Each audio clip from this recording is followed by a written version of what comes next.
kingdom actually becomes the ultimate money changer network.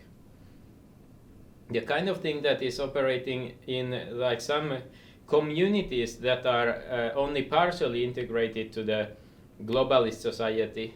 I think Habala is named for one of those things, that people who originate from certain countries and then they are working abroad to support the people in their home country where there are no like money paying work opportunities available. They use these kind of networks to conduct the transactions from where the money originates to where it is being used and consumed. So we make this thing, but we make it bigger and better than anybody ever thought, because we are going to integrate everybody to our community. So what we do is that we make our kingly platform so general, even universal and versatile, that it enables people to do this magic money transfer between the nodes of the network who are like eager to do it. What it means basically is that if I want to send a certain amount of euro banknotes to Somalia, for instance, is that we know how many euro banknotes are available in Somalia, like countrywide, and who has them. And then I, who have euro banknotes here, I can use our money changing commands to give the euro banknote to a money changer here, so that it is released at the same time from the money changer in Somalia. And our platform is keeping track of the relative values of the different monies. Basically, what we are doing in this field is similar to what the big forex companies or like transfer companies are already doing. But like the limit with those companies and their current operations is that one company is always like focused on offering only certain services. And what we do rather is that since we don't have a company, we have a network of people who can do everything, who can do what we want, is that instead of like organizing a company that is top down, we make available concepts, platforms, commands, procedures and things, so that the people, for some reason I feel the need to say it, the people who are people and look and think like you, they can operate all these kind of services or functions that currently in the globalist-led society are taken by corporations. So that many things that currently are served by big corporations with their command chains and hierarchies and functions and that thing, we can do directly as people when we have the kingly platform with its like spells, commands, services, procedures, items, authentications, like all these things in place. So it is very modular in a way that yes, you need to define a set of concepts, and defining them and getting them to work initially is the same thing like when you are building an aeroplane for the first time. There is trial and error involved. Yes, there will be like accidents. Yes, we need to do things over. We need to try whether this works and that works. But in the end, an aeroplane is composed of a limited number of components. And kingly platform and the kingdom society likewise is composed of certain components that mostly are very simple. So the components itself, they are not like difficult to explain, or let's say they are simple to explain, but difficult to understand how they operate all together until you see it happening. And this is what is happening now. because here in Tallinn and likewise in Helsinki we already have 2 Kingdom bases operating where we can show in practice how these concepts work. Also we have the platform, it is very rudimentary, like a wireframe at the moment, but it is already functional and already incorporates like the basic form of the things that the platform needs to do. So among other features of the platform, I actually want Neo to continue what is already possible to do in the platform. So with commands, we call them spells. We have a spell box because those commands are so powerful. In their essence, there are about around 15 commands at the moment. And with them you can administer the whole world basically. You can give them dividends, weekly dividends from the money creation token VAL, and you can create new accounts, manage them, you can create companies, any kind of exclusive or exquisite financial products, different kind of virtual items, and I would say we're kind of at least try to move that way that we can actually tokenize the whole world. So when the Victory Week arrives at Dragon Week 160, then there will be a lot of kind of... In Estonia, Victory Week will be more like Dragon Week 60, you heard it first from me.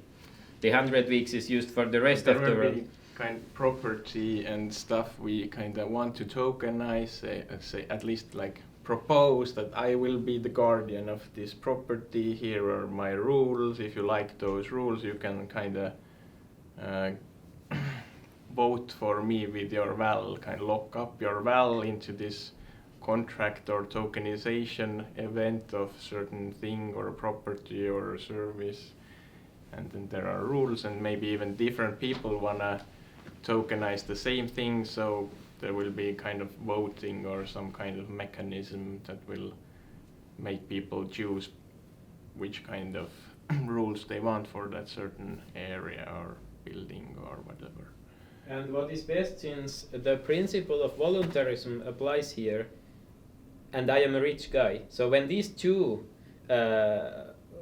like starting principles are applied, I can already contract anything that I want from the existing marketplace, the society, without needing to interfere with their rules at all, because we live in a market society in Estonia. Estonia is a very pure market society. If I want, for instance, some, let's say, restaurant to start following my rules in Tallinn area, I have the money in my pocket that I can incentivize the current owner of the building or the tenant or the operator of the existing business to cooperate with me, so that the rules in his place may be drastically overturned, so that the organization is still functioning according to what sort of service they have been like producing historically. Let's say a restaurant or a hotel, they know their job, they are doing it well, and that's why I'm visiting them. And then if they want to cooperate with me, we can strike a deal that allows certain kingdom concepts to be used as a showcase, an example that will be broadcast to the whole world of how the kingdom lifestyle is actually operating. And it doesn't cost much, because the kingdom lifestyle is the, we are the rock stars, we are the ones who make things happen. So it is a privilege for a restaurant that any of the kingdom operatives even visit the place. So just today what I did is that I walked to a certain restaurant, and it is called Baltasar. It is not a secret. I was doing business there like already. So I walked in and said that I want to reorganize a part of this restaurant, actually one room, one cabinet, that I know the restaurant that they have like excess space compared to the number of people, so the cabinet was basically anyway used but very little. So that it didn't cost anything to the restaurant, except the neuroplasticity and trust that was required to enter into contract with me. So the basic idea of that contract was that anyone who tells that the dragon sent them, no questions asked, can go to restaurant Baltasar and to that certain cabinet and get him or herself served with everything that the restaurant is offering in my expense. So if somebody has the guts to actually do it, because obviously like the intention was that I am coordinating like my friends or business meetings there and so on. But what I told to the restaurant, and I did it on purpose and I'm broadcasting it on purpose, is that if anyone walks in there just claiming that the dragon sent them, you know, they get equal service. And that is the best service you can get, let's say in Tallinn, but basically I mean anywhere. So when somebody decides that, okay, they're gonna, you know, use this to their advantage, and then I show up, the first thing that I'm asking them is that how do you like the food? And the second thing that I'm asking is what do you want?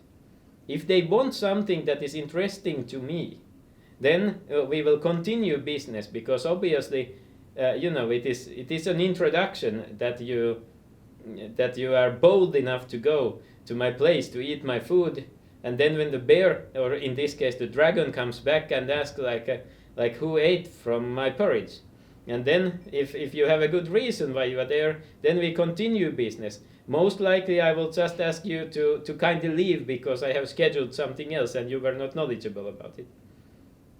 Having these kind of different services and products available for kingdomers, you can exercise kingdom life.